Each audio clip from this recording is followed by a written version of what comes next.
जब एक positive result आता है ना, एक पॉजिटिव रिजल्ट चाहे 10 फेलियर के बाद में आओ, दुनिया की सारी सड़कें आपके घर तक आती हैं। पूछना नहीं पड़ता कि आपका घर कहां पे है, लोग अपने आप आपका घर ढूंढ लेते हैं। लोगों के द्वारा उठाई गई हर अंगुली वापस मुड़ जाती है।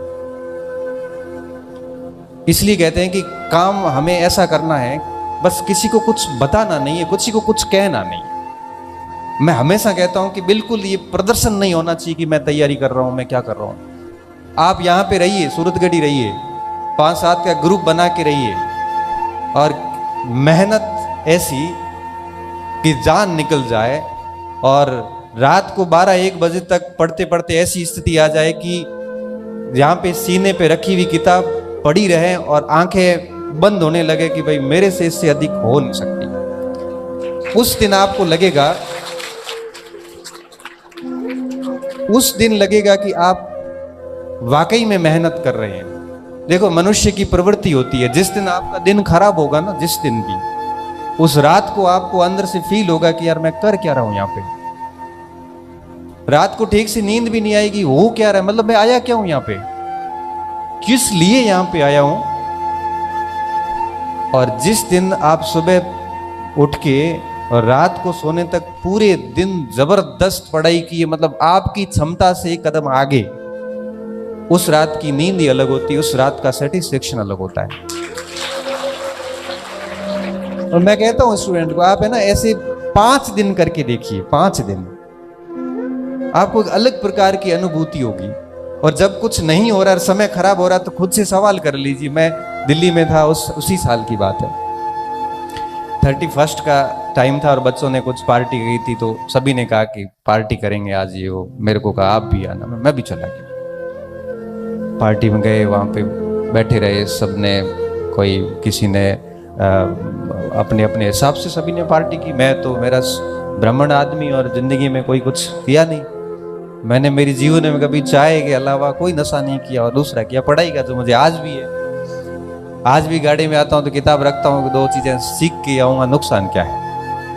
तो 2-2:30 बजे वहाँ से फ्री हुए घर आया तो आपको बताया कि 2-2:30 बजे सोते हैं, फिर सुबह जल्दी उठ नहीं पाते, पूरा शेड्यूल बिगड़ा।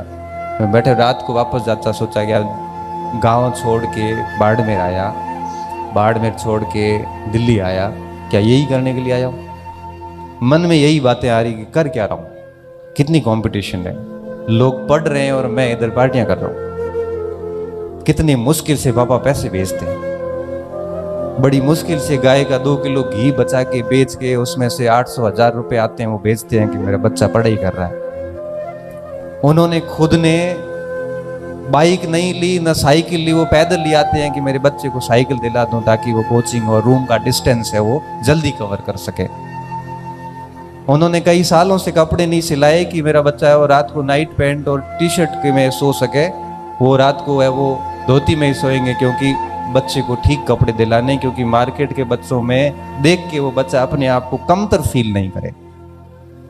क्योंकि मार्केट के बच्चों की ड्रेसेस देखते हैं तो बच्चा वो भी लगता है उसको भी मैं भी कुछ ठीक कपड़े पहनूं। जब वो इतने सेक्रीफाइस करके आपके लिए 2000 रुपये भेज रहे हैं, हम यहाँ पार्टी कर रहे हैं, शर्म नहीं आती है? कर क्या रहे हैं हम? मैं हकीकत बता रहा हूं, क्योंकि एक तो मेहनत की बदौलत बहुत जल्दी नौकरी लग गया। बाकी जब भी थोड़ा सा भी बेरोजगारी का दौर रहा और घर से जब भी पैसे आए, मस्तिष्क में प्रश्न हमेशा आता था कि इसकी वैल्यू हम कभी चुका ही नहीं पाएंगे। बस इसकी वैल्यू यही है कि जो उन्होंने उम्मीद की है हम उस अनुसार पढ़े। आप सोचो कि मैं अहमदाबाद के अंदर हॉस्पिटल में एडमिट, राजस्थान अस्पताल के अंदर, मेरे वही कोलाइटिस की प्रॉब्लम, और मैं सोता सोता यहाँ से मेरे को कहा था कि भाई एडमिट करेंगे, तो मैं साथ में 4-5 किताबें ले गया। और वहां जाके जब अस्पताल में एडमिट किया तो एक हाथ में ये लगी हुई नली और मैं पढ़ा ही आराम से किताबें देख रहा हूँ। मैंने कहा क्योंकि बीमारी तो जाएगी नहीं, ये तो बात है, इसको तो स्वीकार करना ही पड़ेगा। पढ़ाई छोड़ दी तो ये करियर भी खत्म, क्योंकि यही एक ऑप्शन है कि जिसकी बदौलत हम अपने आप को वापस स्थापित कर सकते हैं, बाकी कोई ऑप्शन ही नहीं है। तो परिस्थिति हम, क्योंकि देखो हम रोज ऐसे कई जगह देखो, छोटी सी समस्या आती है तो बच्चे मैसेज करते हैं मुझे, सर मेरे ये दिक्कत है, वो जीते जी तो आएगी, जाएंगे ना, उसके बाद अग्नि का एहसास भी नहीं होता।